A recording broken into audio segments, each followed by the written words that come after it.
ठाकुर जी बोले practice makes man perfect. सबसे पहले प्रैक्टिस अपने घर में ही कर लें कैसे करनी है चोरी।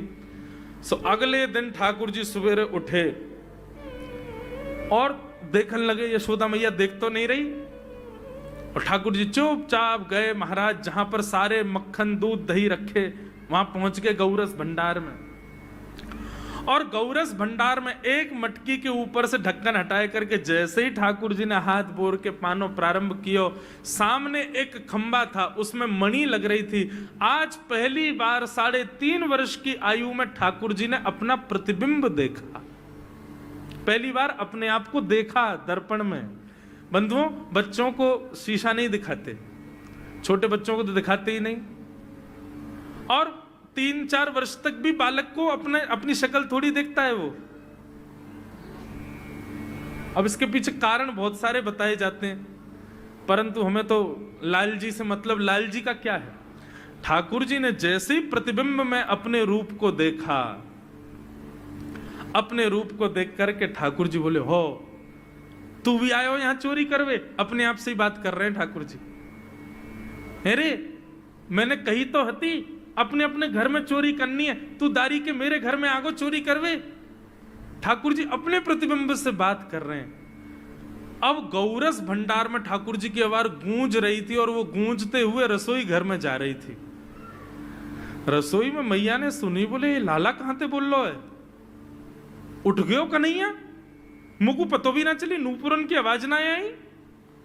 मैया दौड़ करके गई तो देखा ढूंढते ढूंढते गौरस भंडार में ठाकुर जी अपने प्रतिबिंब से बात कर रहे हैं। कितनी सुंदर झांकी है ठाकुर जी की। ठाकुर जी मक्खन पा रहे हैं। बोले अच्छा अब आ तो गए हो यहां पे, लेकिन सुन चुपचाप चोरी करके भाग जाइयो, मेरी मैया बहुत मारेगी तो को। बाकू यदि पतो चल गई तू चोरी कर रहा है तो को उखलते मान देगी, मेरी मैया बहुत मारेगी। चुपचाप चोरी कर और निकल ले यहां से। ठाकुर जी चोरी की बात कर रहे थे, यशोदा मैया ने पीछे से सुनी, लाला ओ कन्हैया। ठाकुर जी घबरा गए, मैया कैसे आ गई। हाँ मैया, कौन से बात कर रहे हो तू। अरे मैया देख हमारे घर में चोर घुसायो है।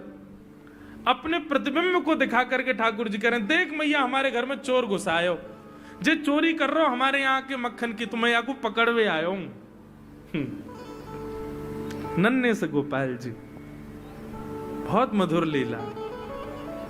मैया हंस भी रही है और क्रोध भी कर रही। बोले अच्छा जो चोरी कर रहे हो। बोले हाँ।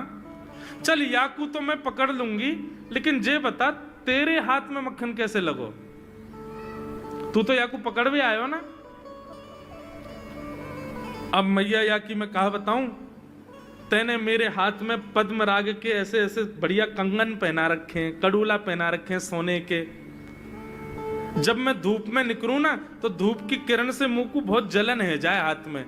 तो कल मेरे सखा मधुमंगल ने मुझसे कही, बोले लाला जे जलन तेरी दूर रह जाएगी, तू मक्खन में हाथ बोर लियो अपनो, सोई तेरी जलन दूर रह जाएगी। या हमारे मैया जलन हटावे के काजे मैंने हाथ बोरो है। मैया बोली अच्छा चल लाला, यहां तो तेरे जलन है रही और यहां मक्खन कैसे लगो। ठाकुर जी बोले मैया मैं अपनी जलन दूर कर रहा हूं। इतने में जन कहां थे एक मक्खी आके मेरे मुंह पे बैठ गई। बाकू उड़ावे के काजे मैंने जैसे मुंह पे हाथ किया सो मक्खन मेरे मुंह पे लग गो। मैया बोली लाला तू चोरी भी करन लगो और अब झूठ भी बोलन लगो मुझसे। मैया ने गोदी में बैठा लिए लाला।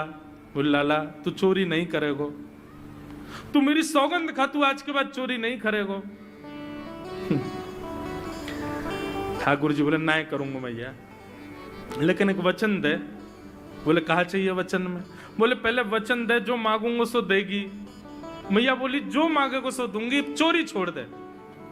बोले सौ खाऊं पर घर ना जाऊं मैया, अब ना करूंगो चोरी। अब ना करूंगा मैया, पर सांची कह कब लावेगी मोकू तू दुल्हन गोरी। भैया मैं चोरी छोड़ दूंगा, आज तो ही बंद, पर जो बता मेरा ब्याह कब करावेगी। मैया बोली लाला तू अभी नेक्सो सो तो है, छोटो सो तो है, अनेक बड़ो है, जा फिर तेरो ब्याह कर दूंगी। और ये ब्याह की तू कौन सिखावे तो को ब्याह की बात? बोले मैया ये श्रीदामा मोकू भरतो रे पूरे दिन, तू ब्याह कर ले, तेरी उम्र है गई, बुढ़ापा आ जाएगा। मैया बोली आप मधुमंगल है तो मैं बताऊंगी, है 3.5 बरस के छोरा तो यूं करो बुढ़ापा आ जाएगा। अभी अभी खड़ो है वो सीखो, अभी बोलना सीखो, यानी दांत भी पूरे ना आए और ब्याह की बात करे। बोले मैया मैं यूं थोड़ी कह रहा हूं, मुझको बड़ी बहू लिया, छोटी सी लिया, इतनी बड़ी लिया कि जेब में धर के मैं गैया चरावे चलो जाया करूं, ऐसी बहू लिया मुझको। मैया बोली कैसी बहू चाहिए तो को बताइए ने, और तू जाने बहू कौन थे के? मैया बोले हाँ मैं जानू। ठाकुर जी बोले मैं जानू, मैं बहू कौन थे के? बोले जैसे नंद बाबा की तू बहू है ऐसी मेरी बहू आ जाएगी। बहुत मधुर लीला है, ऐसी ठाकुर जी लीला करते हैं। ठाकुर जी ने ग्वाल बालों से कहा भैया मिशन फेल हो गया, घर में तो चोरी नहीं कर पाए हम, अब दूसरे इनके घर में दावे बोलो।